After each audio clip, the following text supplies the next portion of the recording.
Welcome back to the Redeemed Podcast. If you haven't already, be sure to hit subscribe so you never miss a story of healing, faith, and hope. And take a moment to visit laurenburns.net to sign up for the Redeemed newsletter. You will receive weekly encouragement through scripture, powerful stories, and practical tools for living a redeemed life. Today's guest is Julie Henderson, a wife, mother, author, and passionate advocate for families navigating life with special needs. Julie is a highly respected vocal instructor who has impacted people of all ages with her gifts and grace. In today's conversation, Julie shares the deeply moving story of her youngest son, Robert, who lived with a rare mitochondrial disease and passed away at the age of 18. Julie walks us through the heartbreak and the redemption she's witnessed along the way, and all the lessons she's learned through caregiving for her son. You're going to be deeply moved by this story, so let's dive in. Have you ever found yourself struggling through life's unexpected twists, wondering, this isn't what I planned or hoped for? If so, you're not alone. Life rarely goes as expected, even when we think we've mapped it all out. Psalms 107:2, let the redeemed of the Lord tell their story, those he redeemed from the hand of the foe. Welcome to the Redeemed Podcast, a place of encouragement and hope. Through honest conversations and powerful interviews, we'll explore incredible stories of transformation and resilience, even in the face of the impossible. I'm Lauren Burns, your host, and I'm so glad you're here. Please welcome to the Redeemed Podcast, Julie Henderson. Every once in a while, I get to interview a friend. And thanks to Allison Morris and her beautiful, talented daughter, Maddie, Yes. I got to meet Julie. I already told everybody that you're a mother, wife, and an author and a speaker, but you're also a very talented vocal coach. And that's how you know Maddie. I'm so excited that they connected us because, boy, Yes. you have a good, hard story to share with us. Thank you so much, Lauren. Maddie and Allison are part of our family because they're in my voice family, and so I consider them family. It's a pleasure to be with you today. We've had some good conversation about what God's doing in both of our lives, and so I love that. Now we get to share it with other people. Yes. Julie, I always love when people give us a little bit of background about who you are and a little bit about your family and why you are in the middle of writing a book. You've written a book. It's about to go to publishers, and we're going to be praying over that. But tell us a little bit about your family. I have the joy of being married to, I think, the most wonderful man, Chris Henderson, who goes by Papa to our grandson. He was military and retired military, and he's a pulmonary critical care doc, sleep medicine. I get the joy of having some extra medical advice in our home with our 5 kids. I get the pleasure of raising 5 children, and they're all adults now, finished college and have good careers, but there's nothing that's brought me more joy than raising our kids. I got into the advocacy work after I was teaching for many, many years as a voice teacher. And we have a pretty big voice studio that, again, like you said, Maddie is very much a part of what I get to do in town, and some of my other students the same. So as I was teaching, and then we'll get into our story about our son, Robert, but the voice studio and the advocacy work in the disability community go hand in hand for me because it's all about people and people wanting to be seen and heard and seen and loved. I found that that was a place as I was telling Robert's story along with the other kids and how we raised Robert and with my husband and his military career and then out of the military now serving in that local hospital. I find that I get to do a lot of things. I feel called to do all those things. I feel called to input into my students' lives and be a part of their vocal journey or a public speaker. I get to be a part of a public speaker's journey as they're leading in the community. And I get to also work with Morgan's Wonderland and some other nonprofits in walking with people who have pain or who have come through grief and or who are doing really well, learning how to be a caregiver for someone that they love. So I get the joy of all of that. That's kind of wrapped up into who I am just a little bit. It's a lot of stuff. I count it a joy. I feel like we get one life to do the things God's called us to do. So let's get to it. That's right. That's like the Bible says, go and make disciples to all Yeah. nations. Yeah. And Yeah. God's given you many hats to wear and through the journey and the Yes. story that He gave you. And Yes. your blog, In Our Arms, you created that blog because of what you were walking through with your son, Robert. So tell us a little bit about Robert. And so Robert is the bottom of the fifth, bottom of the five kids, and he is the twin to Victoria. I always put her name in there because they were hand in hand, 3 minutes apart. Robert had something that was really rare. It was a mitochondrial disease and lots of complications because of that seizure disorder and some other things medically. He was pretty medically complex. He got diagnosed with his mitochondrial disease well into his years, so about 8 or 9. What he had is rare. And so to say mitochondrial disease, most people are like, what is that? So it manifests as a lot of seizures. He had every type of seizure there was. He had a G tube. He eventually needed brain surgery, needed eventually to have a G tube placed for feeding. There are many things that as he got older, he had to deal with, and then we had to deal with. We had him for 18 years, which is such a long time because we didn't consider that we'd have him for that long. And so the joy for me was that I got to have him for 18 years. When he passed in my arms along with his nurse in the room. And it is a rare thing, I think, when someone gets to watch someone pass into the Lord's hands. And so that's why we call it In Our Arms, because he was in our arms and then we passed him to eternal life. There wouldn't be any reason for me to write a blog other than Robert. I mean, who has time? You're doing a Yes. podcast. Who has time? But the calling to do it came because I was having other families, especially moms, come to me and say, how did you do this? How did you get through the grief? How did you manage his years? My husband, Chris, was in and out of deployments in the military. How did you do that with 5 kids? And rather than just saying to them, oh, God handled it, it needed to be deeper than that. It needed to That's be a right. real conversation of, oh, wait, let me back up and really tell you when I was broken and when I was lost and when I was frustrated and when I needed to ask for help. So that's the blog. It was birthed out of that. Rather than me just having these individual conversations, it was much easier for me at that point to write it down.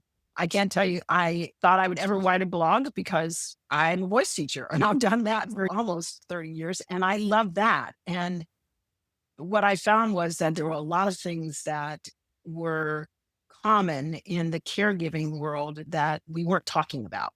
We weren't talking about the disillusionment, the fear, the frustration, the being mad at God, the being running away from God, the returning to God when we realized that He's sovereign. Those conversations were not happening from what I could see in the church. And I felt like, let's talk about what do you do when the bottom falls out? What do you do when you have a child that's been diagnosed with a very rare disease, but also a genetic condition? How are you going to handle that? How are you going to pray? How are you going to believe? How do you walk on that journey? And who do you choose to walk with you? That was the birth of the blog was let's have the conversations. And so now 4 years, a little over 4 years later, we're still having that conversation. And so that has turned into the book. It's a joy to write about Robert and his legacy and how he changed our lives. Mhm. Let's get into some of the things that you just said. When you get that diagnosis for your child, you realize there is something going on. And when you hear the severity of it, I'm assuming you start to grieve then. How do you Yes. begin to go through that process? Because you can grieve Yes. someone when they're still alive. Yes. And I think most people don't talk about that either, Lauren, that we grieve the loss of things as, in my case, as Robert was declining. And there were things like, oh, he's got this diagnosis. And now I know that his brain function might be less. So his brain function might be less. And that means that he's going to maybe be in a different classroom at school because he can't be in the regular classroom now because of his seizures. You grieve that loss of, oh, I have all these other kids who are gifted, and I have Robert who is in a different gifted program. He's in specials, but he's not in the gifted program the other 4 kids were in. Right. I grieved that loss. I grieved the loss when he couldn't walk anymore and he needed to be most of the time in a wheelchair. I grieved when we had to bring him home from school and now do homebound school because he wasn't strong enough to get to school Monday through Friday. I grieved the loss of his future, not so much that I was thinking so far ahead of, oh, he's going to get married and have children. That wasn't where I was. It was more so I'm seeing him at 12 and 13 and then 14 and then 15 do pretty well, but will I get to 18? Will I get to 21? Will I get those times? As we were raising him, there were a lot of internal conversations. And then the blessing again of Chris being a physician, I was able to walk with him and ask a lot of questions in the house. And probably not always what he wanted to hear, but we have a great relationship in that I can ask him questions and he'll give me the truth. And so as I walked, I realized, oh, what's this feeling? Something feels lacking, and I'm dealing with something I've never felt before, especially with the other kids. And I realized I was grieving way before he passed at 18. And so that's one thing I really feel strongly about talking with other moms about when they're walking through that. Oh, that feeling is called grief. You are mourning the loss of something that you had planned for your child, or you planned for your young adult, or you plan even for your parent that maybe is going through some different health challenges earlier than you thought they would be going through. All of those things to me need to be talked about. We need to talk about them. We need to have a safe place that you can be seen and loved right in the middle of your confusion. That's right. And did you go Right. through denial? When you get the Yeah. diagnosis, were you still holding on to the things that you thought Robert would be able to do? And like you said, it's hard. All parents are like, don't compare to your other kids, but come on, we're Yes. humans. Yeah. We compare. So did you Yeah. go through times of denial where maybe your husband or other people had to say, Julie, this is really what it's going to look Yeah. like? Yes, over and over and over, because every year for Robert, sometimes every month looked different as his seizures started to increase. I can remember one time I have this wonderful teacher that I will never forget, Kim Mellon, over at Stone Oak Elementary. And she is a friend and also the woman in my life early on that spoke truth into my life about Robert. And I have lots of girlfriends, and I have a really close group of girlfriends that allowed me to walk honestly with God with them about Robert.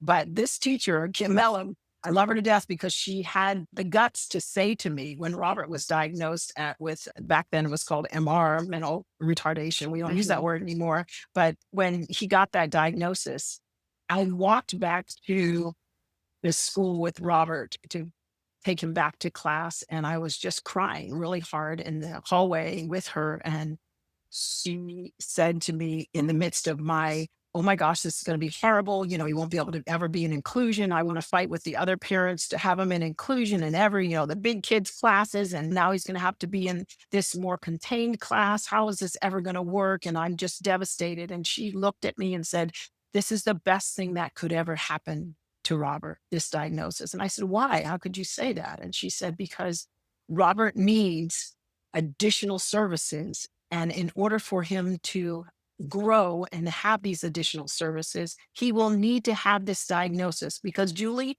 this is who Robert is.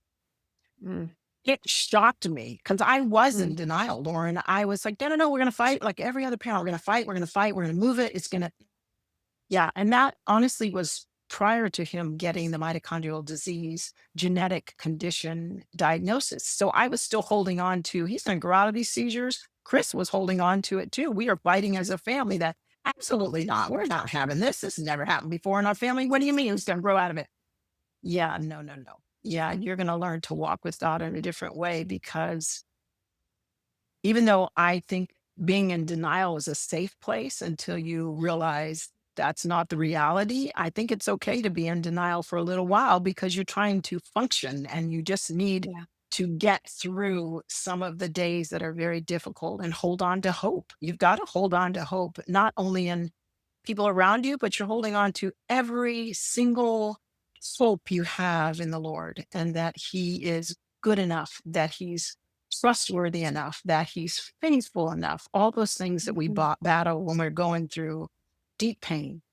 So yeah, I was in denial like many parents. Well, and I love that you talked about the teacher and your friend at church today. They're talking about that scripture verse, as iron sharpens iron. But our pastor Rick was saying, when iron and iron touch, it Mhm. sparks. So you Yeah. want that friend that might spark you, that might rub Mhm. against you. And I never thought of it Yes. that way. That's going Yeah. to speak truth to you, not just Yes. everything you want to hear, Yeah. but that's Yeah. going to say, I'm going to tell you some hard truths. And we Yes. need those kind of friends Mhm. instead of everything always being sugar coated because you're Yes. in shock. Denial sort of protects us sometimes. Yeah. But then, Julie, you talk about as well being angry with God. And I talk about that with my Yeah. own story. It's okay to be angry with God and it's okay to tell him your feelings. Yes. So, what did that journey look like? I'm assuming it's an up and down roller coaster of Yeah. emotions. Yeah. I think it goes from denial to anger when you really actually understand the truth of what's happening. And for me, again, that was no experience medically with anyone who had ever had any kind of genetic condition. It was not a part of my experience. My husband, his daily interaction with his patients and the families, his daily interaction in his profession is life and death every single day, dealing with life and death. You're in that medical community also where you're dealing with people who have really hard things. For me, I'm dealing with music. And, my life does not really include life and death. So that was a shock to me that I am in denial. And then I'm also getting angry. And it wasn't an anger that anyone else could have pinpointed. I mean, there was no way. We were leading worship at church. I'm singing, I'm traveling with Billy Graham Ministries. I loved what I got to do. I was singing at churches. And there was a protection, I think, from the Lord to allow me to still go and minister and sing and speak. But there was also that coming back home and being in the home with Robert and realizing this is my reality. So when I got mad, really with God, wasn't so much after Robert passed at 18 years. I'd grown up a little bit, but it was after we'd had a brain surgery. He'd had his brain surgery and everybody was so hopeful. My parents had flown in, the waiting room was full with people from our church, incredible supported girlfriends. And I was hopeful. I believed God and I still believe God can heal anything. He can do anything. But when he chooses not to heal, where do you stand? Who stands with you? How do you grieve that loss of trust? How do you say that even as someone who's on a stage with a microphone talking about the goodness of God and singing about the goodness of God? How do you reconcile that? So I spent some time and about a year, I say, was what I needed. And Chris was very Ah, I just always say to people, Chris is Chris. Everybody that knows Chris, he'll just give you space to walk with God in truth, but he won't let you stay there very long. So my husband, Chris, allowed me the time to really battle with the Lord, even after I got off the stage with the microphone and say, I don't trust, I don't believe, I don't know what to believe. And I'd been Christian since my early teens. So it wasn't like I didn't know who God was. I just didn't know how to trust him in this situation.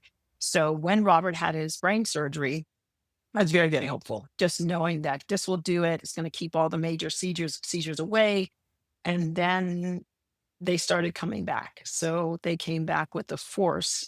What most people would consider a grand mal seizure is what most people would know the name. And they came back with the force. And then every other seizure started coming back.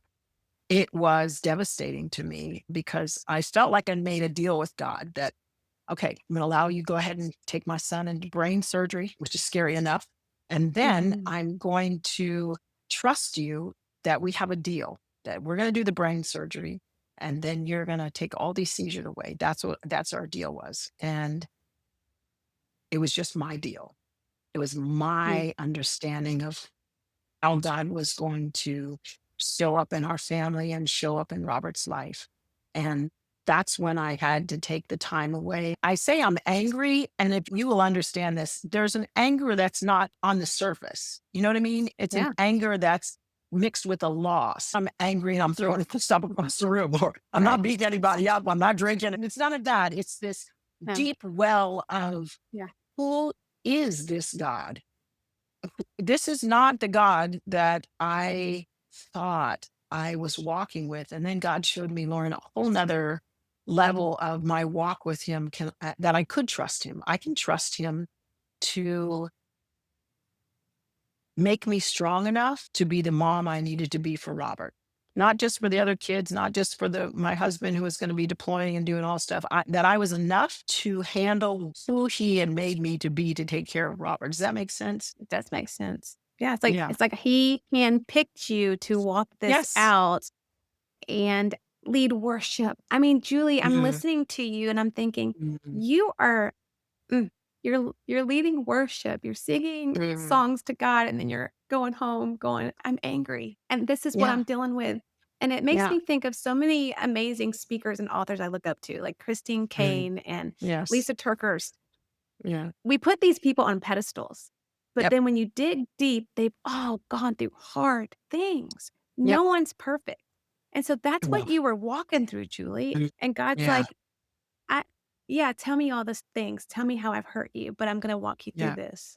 Yeah. Yeah. And God's faithful. So, first of all, I Yeah. don't ever put anybody on a pedestal. We know lots of people, but I don't put anybody on a pedestal because we're just people. I mean, we're people, we're flesh, we're Yeah. humans. I trust people who've been through something. So, I don't really trust a Yeah. faith that's not been tested. Give me your heartfelt, what you've been through, and I'm going to get into conversation with you because that to me, that's the real life stuff. People hurt.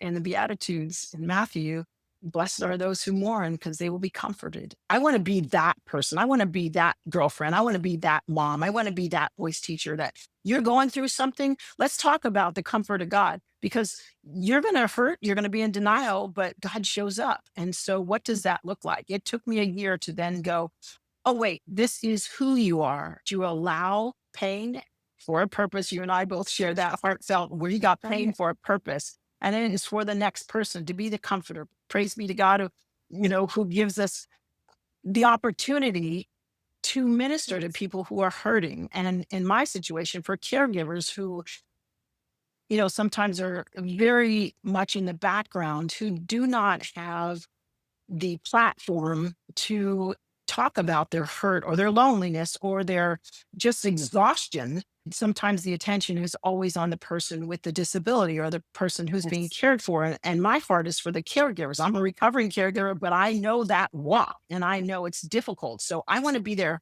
for the caregiver who's then walking a road that maybe she or he cannot explain. And it's Mhm. mixed. It's mixed with a lot of hope and a lot of disappointment. And when you're caring for, especially a person who has a disability that's genetic, this is the person. And for me, it was when I realized this is who Robert is. From his first cell, his mitochondria was not quite right. And so this is who he is. Do I accept Robert as this is exactly who God gave me is this child, and his name is Robert, and he has a genetic condition.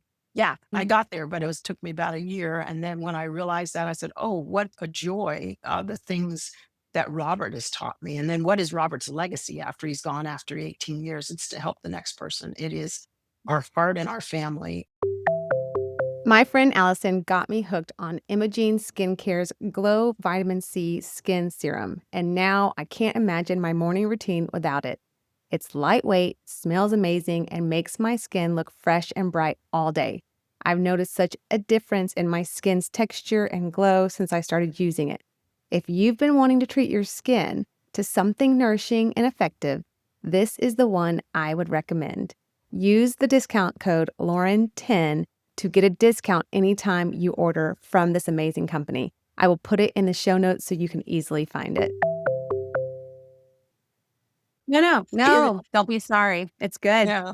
Yeah. Julie, talk about your marriage. I don't know the numbers on the divorce rate of Yeah. parents that have kids with disabilities, but I know it's high.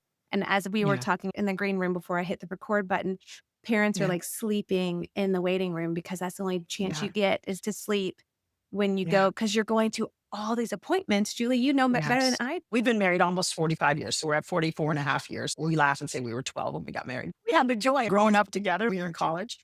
I will say marriage, if you have a child that has a disability or not, marriage is hard work. And I think we don't tell young marrieds that enough because we probably scare them to death. But it's hard work. It's learning to not be selfish and at the same time owning who God's called you to be. So it's a mixture of that. And I think it's two people coming together, trying to love each other, but also walk where God's called them without being selfish. Chris and I were committed to each other from day one, no matter what happened in our family. If he's going to go be deployed, I'm going to be in his place here and be both parents.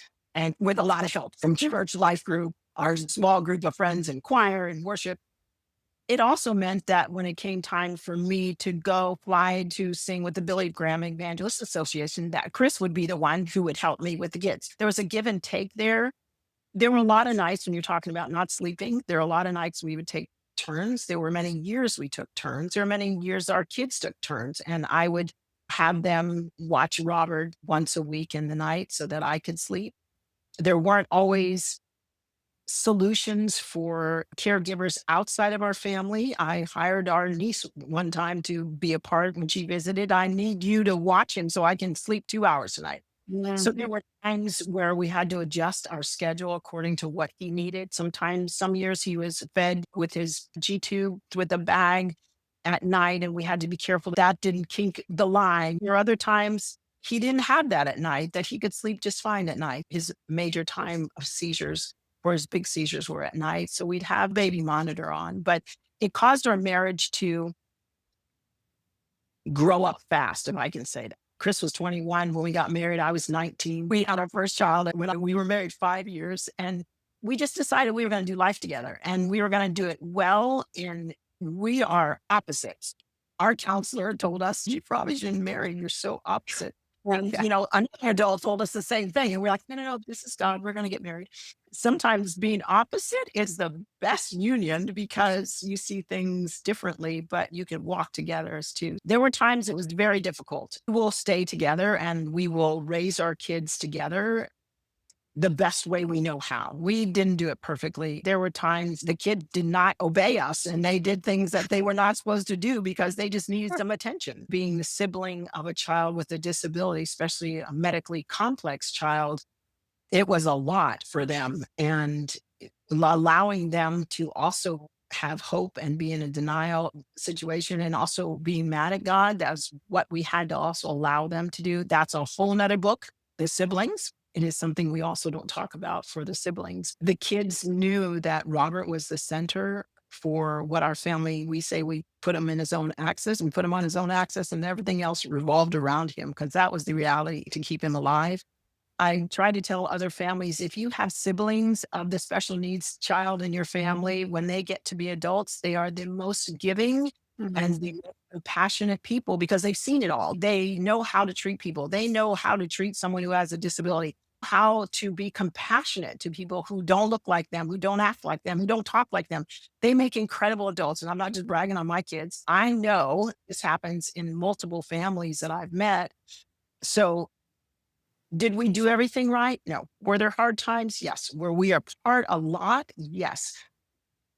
When I asked our kids later, when they became adults, and this was the key for me, was there anything that I did that kept you in some way feeling that you were lacking when we had Robert? Did I miss anything? Because I didn't get to go to most of the basketball games. I didn't get to when Elliot was dancing on Reagan's dance team. I didn't get to go to many of the football games. I didn't get to go to the concerts. I didn't get to go to all the gymnastics things. There were so many things. I didn't get to all the band concerts when Jessica was playing the bassoon. I went to like 1 or 2 a year because that's all I could. They all said, no, we weren't lacking. We knew what you were doing. We knew what you had to do.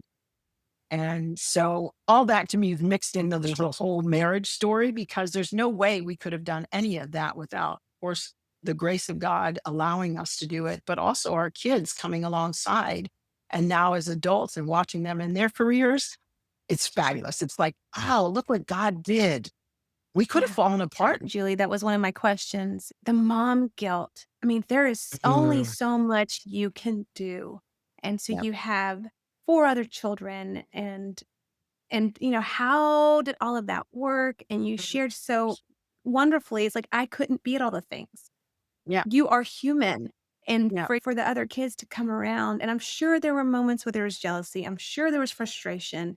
I'm sure if we sat down and talked with your kids that they could share different moments. But like you're saying, that redemption story, your kids are very successful. I mean, one of your kids is a lawyer. Just the amount of success now. But could you know that back then in the middle of it? No. No way. Yeah. No. Yeah, no. Looking back, I don't know how he did it, Lauren. Let's just be honest. I mean, I am not Superwoman, even though I do laugh sometimes think I must have had a cape because all of that stuff happened because God showed up and gave me a cape because it was not going to happen otherwise. I'm not that good. And again, my kids knew that. They saw the human in me. They saw me cry. Saw me get frustrated. Yeah. There was that. Say it again. And no sleep. I mean, that can drive Yeah. you crazy. Yeah. Oh, yeah. Yeah. The grace of God also is that when I lay down, I sleep. So I know that's a gift. So I know that part and that I don't really lack in that area. Our kids, if I can brag for a minute, our kids are very successful in their careers. And most of my students, I tell them the first lesson they have about our daughter, Elliot, Nicole. And, I'm going to say this about her, even though I think all our kids are special and very wonderful. She sings backup for Taylor Swift. And I just love that I get to tell my students on their very first lesson that I get the joy of watching my daughter on stage with Taylor. And it is something that it has its own story. And I believe that you can do what God's called you to do, even with tragedy in your life. So you have a very short time. God gives us one life to do the things he's called us to do. And she's called to that. And it is wonderful when I have a conversation with her or any of the kids and they kind of go, how did you do 5 kids? I don't understand it. And I literally say, I don't know. I do not know. It was the grace of God. And I also think I was called to it. I think I was called to raise this group of 5 and for Robert to be in that mix and for Robert to teach us some things that we never knew. We didn't know that we needed to not be selfish. We probably would have been a very selfish family. We didn't know that people could hurt this much. I serve on the board at Morgan's Wonderland because of Robert. I get to do some things in the community because of Robert. And he taught us well how to pay attention and see people and love people just like they are. And I think that's also a part of my growth in that God's called me to see people and love them. This phrase that you and I both share in our ministry is paying into purpose. What's the purpose about? The purpose is to be there when people need us, to show them, give them hope, show them who God is and that God is faithful. But beyond that, I think having the hard conversations. Some people I have conversations with, they don't want to hear me talk about God. They really don't. They just want to know that there is tomorrow with their child with a disability, that today is hard, yes, but you're going to wake up tomorrow and you'll have what you need to do the job you've been called to do. That child's been placed in your family, in your arms for a reason. So get there and do the job you've been called to do. Mm-hmm. You do an amazing job because of you've walked through, Julie. In our arms blog, literally, like you said, Robert passed away in your arms. Yeah. That is hard. Yeah. That is sweet and precious and something you'll never forget in mourning the loss of your child and all that you walked through. But now you can still speak his name and bless so many others through your blog, your speaking, and through your book that will be in our hands. And you can be a guest again and we will show that book off. I love it. And caregivers, they're taking care of their elderly parents. Yes. It's so isolating. And the financial burden, not everyone can afford to have someone come in and let them rest. That is a whole hot mess of insurance issues and financial issues. But just to have a voice to say, I see you, to get into a community, to not be alone. And for us, we walk this out with Jesus. I don't know what people do when they don't have Jesus, but thank God we have him and he connects people. What do you want to say to the caregiver listening that feels isolated, alone, that feels like they have no hope? First of all, they're not alone. There are people around them. We have a Facebook community group that is private that you can ask questions from other people in the group. I think the hardest thing for caregivers, and I knew this from my own experience, is to ask for help. I want to say to the caregiver who might be listening that you're not alone and God has not left you alone. And the people around you are willing to be a part of your walk if you are willing to ask. And literally this week has been an amazing time of conversations for me on social media with people saying, oh yeah, that's how I feel. I want to ask people to help me, but I don't know who to trust. Or I'm so exhausted. Such conversations this week with their adult child that has autism or their parent that they're caring for. A lot of people right now are caring for their elderly parents who have a disability. When you are suddenly a caregiver for someone, you're having to intervene in a way you've never thought, maybe you never thought you would. And so the caregiver, quote unquote, word is hard for people to recognize that actually you are taking care of your mother. You're a caregiver, whether you recognize that or not.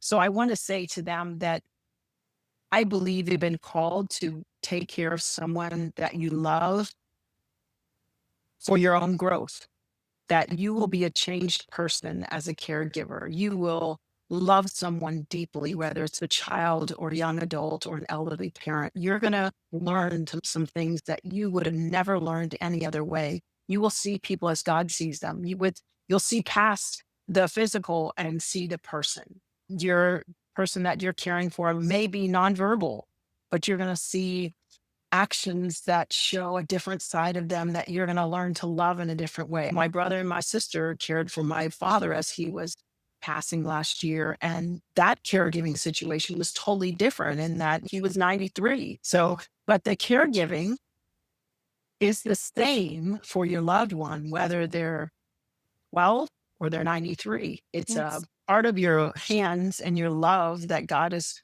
placed that person in your care for a reason, and you'll never be the same. Do not take that responsibility of caring for your loved one lightly. It is a life-changing experience. You'll never be the same. Yes, it's hard. I will never tell you it's easy. It is difficult. You're going to be exhausted. You're going to have to make decisions on the fly, and you're going to have to trust your own gut and trust God that you will be enough for that person. But it's a calling, and it will enrich your life for whatever time period it is that you're being a caregiver. You will do it well. You will put a cape on some days and you will put a bathrobe on some days. But you're enough. You can do it. Do not take it lightly. It might be the most wonderful, richest growth in your life is when you're a caregiver. So I applaud you for wanting to attempt to be a good caregiver. You probably don't feel you're good enough or you're enough, but you are. That person is a part of your arms to carry and to love and to care for. It's a privilege. Thank you, Julie. Where can people find you? You mentioned the Facebook group and we mentioned your Yeah. blog. Give us some places Yeah. to find you. Yes, it really is. In Our Arms blog is the blog. When the book comes out, it will be probably pasted all over that social media site. So get ready for that. I will not be shy about that at this point. And then Facebook, same thing, In Our Arms blog. If you want to know anything about the vocal studio, jhvoicestudio.com. We have right now about 80 students with a wait list. So I'm not sure you'll find much space, but there's always a wait list. And I love what I get called to do in teaching. So those are the places. And on LinkedIn, it's Julie Henderson. Thank you, Julie. Thank you for taking time to share all about your family and all about caregiving. It's a topic that needs to be shared. Thank you for all the work that you're doing, speaking and writing and pouring into other people. Thank you for having me, Lauren. I also say that there are resources on the blog and encouragement there. I'm going to put everything in the show notes. I've already read through your blog and it's amazing. Your social media is so encouraging. Thank you so much. Thank you. Psalms 31:7 says, I will rejoice and be glad in your steadfast love because you have seen my afflictions. I have seen your grief, your sorrow, your heartbreak. You have taken note of my life's distress, and you have not given me into the hands of my enemy. That's what David is saying to Jesus. You have set my feet in a broad place. If you know what it's like to be a caregiver, maybe you're a caregiver of your spouse or a child, maybe you know deep loss and grief. Julie's testimony, her story, her blog, her life is a reminder that it's okay to be angry at God. It's okay to wrestle with him, to question his goodness, even if you've known him your whole entire life. It's also a reminder that if you don't know Jesus and you're going through hard things, why don't you give him a chance and see what he can do in your life and in your circumstance? And Julie also talked about her friends that came alongside her and spoke truth. We need people that are going to speak truth to us and not just tell us what we want to hear. I have another friend that was a caregiver to her mom when she was going through Alzheimer's, and she talks about that story on episode 31. It's Tara Harrell, and she has a blog as well. Tara, Tarahk, Harrell, HARL.com. If you would like to look at her blog and her newsletter, she has wonderful resources just like Julie. And Maddie Morris Music. Maddie is 14, about to be 15, and her voice is beautiful. She sings for worship music at her church. She sings in different venues in Bernie. So go on her Facebook or Instagram and check her out and go support Maddie. She's just an amazing young lady. I would like to stop and take a moment to pray for the person that might be in the midst of caregiving. You may have not even thought of yourself as that or put that label on yourself. I'd like to pray for you. Father God, I thank you that you do equip us for the things that we are about to step into, even though we don't feel equipped. You equip us when we don't know what we're doing. God, the person that is in the midst or about to step into the unknown of taking care of a loved one, no matter what age they are, no matter what that diagnosis and situation looks like, God, would you provide all that they need? Would you go before them and give them the support group or person, resources that they need to walk through this journey? Father, that they would know they're not alone, that they would know it's okay to argue with you and be mad at you. It's okay to be honest with you. And God, would you give them peace? Would you give them wisdom? Would you give them discernment? Would you give them the equipment they need to do the things you're calling them to do? Would you protect their marriage? Would you protect their relationship with others, Father? And would you be that sounding board in their life? I thank you, God, in Jesus' name, amen. If you enjoy the Redeemed Podcast, would you hit the subscribe button? And most importantly, would you share it? Share it with your friend, with your neighbor, with your family, and tell them about the amazing stories that you hear on this podcast. And as always, don't forget about the Redeemed newsletter. Share on laurenburns.net. You can hit the subscribe button there, and you can always leave me a message of maybe a topic that you would like to hear about that I have not had on the show yet.